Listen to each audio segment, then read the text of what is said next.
আমার বোয়াল মাছ আর সিম যদি ভালো লাগে সাবস্ক্রাইব করবেন, লাইক শেয়ার কমেন্ট করবেন, জানাবেন কেমন হয়েছে। আগামীতে আরও ভালো রেসিপি নিয়ে আসবো। সে পর্যন্ত ভালো থাকবেন। আসসালামু আলাইকুম, ধন্যবাদ। আসসালামু আলাইকুম প্রিয় দর্শক, কেমন আছেন আপনারা? আশা করি ভালো আছেন। আমিও আপনাদের দোয়ায় ভালো আছি। আজকে আমি আরেকটা রেসিপি নিয়ে আসছি, বোয়াল মাছ আর সিম। আমি মাছটা বাগার দিয়ে রান্না করব, হাতে মাখিয়ে রান্না করব না। আসুন তাইলে রান্নাতে কি কি জিনিস লাগে আমি দিতে দিতে বলে দিচ্ছি। এখন আমি আরও দেখাবো কি কি জিনিস লাগে। আসুন সেই পর্যন্ত অপেক্ষা করবেন। এখানে আমার পেঁয়াজ, রসুন, আদা, রসুনের সাথে আদা আছে বাটা, হলুদ, মরিচ, ধনে জিরা, ধনে পাতা, কাঁচা মরিচ আর একটা টমেটো, আর সাথে সিম তো আছেই। আমি রান্নাটা করব। আসুন তাইলে আমার সাথে থাকবেন আপনারা, সে পর্যন্ত অপেক্ষা করবেন। একটা ডেক্সি বসাই দিচ্ছি। সিমটা একটু হালকা ভাপ দিয়ে নিব, একটু লবণ দিয়ে দিলাম। পানিটা বলক আসার জন্য আমি অপেক্ষা করব, সে পর্যন্ত সাথেই থাকবে। বলক চলে আসছে, আমি সিমটা দিয়ে দিচ্ছি। আমি সিমগুলো আস্তে দিয়ে দিচ্ছি, মাছগুলা যেহেতু বড়। আমি এক দুইটা বলক আশা করি নামিয়ে নিব, সে পর্যন্ত সাথেই থাকবেন।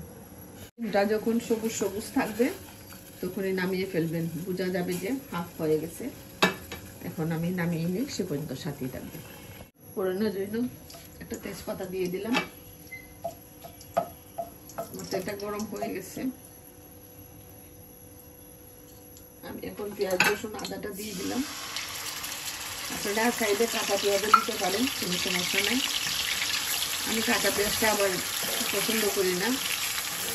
রান্নাটা গ্রেভি হয় না কাঁচা পেঁয়াজ দিলে, ছানা ছানা হয়ে থাকে।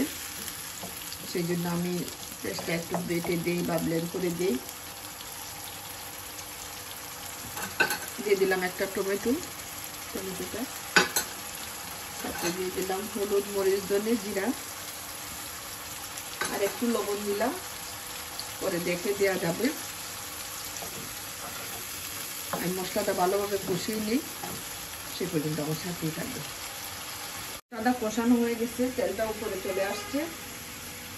আমি ফ্রেশ মাছ এই জন্য ভাজা দিই নাই। যদি এটা ঢাকার মাছ হতো আমি ভাজা দিতাম, এটা দেশ থেকে আনা মাছ, এই জন্য আমি ভাজা দিই নাই। কাঁচা মাছটা রান্না করতেছি। আপনারা যদি দেখেন বেশি দিন পুরাতন মাছ, সেটা ভাজা দিয়ে রান্না করবেন, খেতে ভালো লাগবে।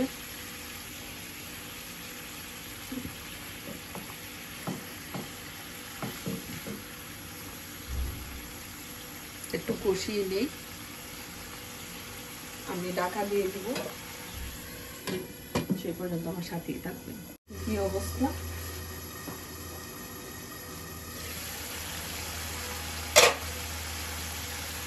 আমি একটু হ্যান্ডেলের ডোরে নাড়াচাড়া করি, মাছটা ভেঙে যেতে পারে। আমি এখন আস্তে আস্তে সিমটা দিয়ে দিব সাইডে দিয়ে। সবসময় আপনারা সাইডে দিয়ে দিবেন, মাছের উপরে দিলে যখন আপনি নিতে যাবেন তখন মাছটা ভেঙে যেতে পারে। এই জন্য সবসময় সবজিগুলো সাইডে সাইডে দিতে হয়। তারপরে একটু হ্যান্ডেলে ধরে নাড়াচাড়া করবেন। আমি সবজিটা খুব কম দিচ্ছি দর্শক, বেশি সবজি দিলে ভালো লাগবে না। এখন আমি আবার ঢাকা দিয়ে দিব, সে পর্যন্ত সাথে থাকবে। মাছ থেকে অনেক পানি বেরোয়েছে, এই পানিতে আমি কষাবো। তারপর হালকা পানি দিয়ে আমি একটু ধনে পাতা, কাঁচামরিচ দিয়ে দিব, সে পর্যন্ত আমার সাথেই থাকবে। কি রান্নাটার অবস্থা কেমন হয়েছে, ভালোভাবে কষানো হয়ে গেছে। আমি তেলটা কম দিছি, আমি বেশি তেল দিই না তরকারিতে। এই যে এখন আস্তে আস্তে তেল উপরে চলে আসতেছে। একটু পরে আমি একটু পানি দিব আর ধনে পাতা, কাঁচামরিচটা দিব। আমি এখন ঢাকা দিব না, তেলটা উপরে আসার জন্য অপেক্ষা করতেছি, সে পর্যন্ত সাথেই থাকবেন। এখন কি অবস্থা, আমি এখন আস্তে আস্তে পানি দিয়ে দিব। খুব ভালোভাবে কষানো হয়েছে।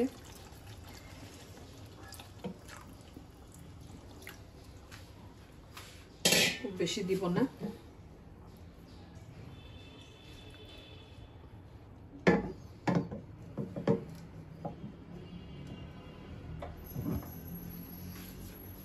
আমি এখন ধনে পাতা, কাঁচামরিচটা দিয়ে দিচ্ছি। কাঁচামরিচটা আমার কালো কাঁচামরিচ অনেক ভালো লাগে খেতে।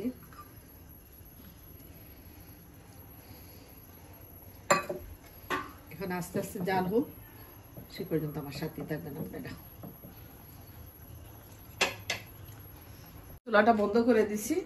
এই যে আমার রান্নাটা দেখেন খুবই সুন্দর হয়েছে। আমি একটু পরিবেশন করি আপনাদের জন্য, সে পর্যন্ত সাথেই থাকবেন। আমার বোয়াল মাছ আর সিম যদি ভালো লাগে সাবস্ক্রাইব করবেন, লাইক শেয়ার কমেন্ট করবেন, জানাবেন কেমন হয়েছে। আগামীতে আরও ভালো রেসিপি নিয়ে আসবো, সে পর্যন্ত ভালো থাকবেন। আসসালামু আলাইকুম, ধন্যবাদ।